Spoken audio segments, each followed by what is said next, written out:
你好，你这个模组我已经做好了啊。那这个就跟上次你做的一模一样啊。这边是电源线啊，电源线红色接正，黑色接负啊。上次你有问过，就是红色正负不能接反，接反就烧掉。然后电压也不能超过，就是你超过一点点没关系。就是比如说，其实这个可以24伏也可以用啊，所以你用在12伏也完全没问题啊。那等一下我用这个电源供应器。这个就是标准的电源供应器，我是转12点多伏，那电源打开，电源打开。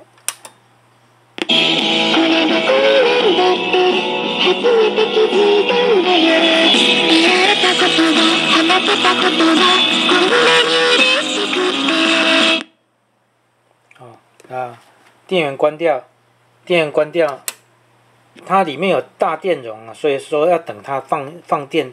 就是放电，大概3-4秒、4-5秒左右啊。我们讲话讲完了，再开。你如果时间太短就开它没办法就是正常的触发，一定要等一下子3-4秒。你把它当成是机车的启动音效，你也不可能3-4秒在那边一直启动所以等一下子就可以了。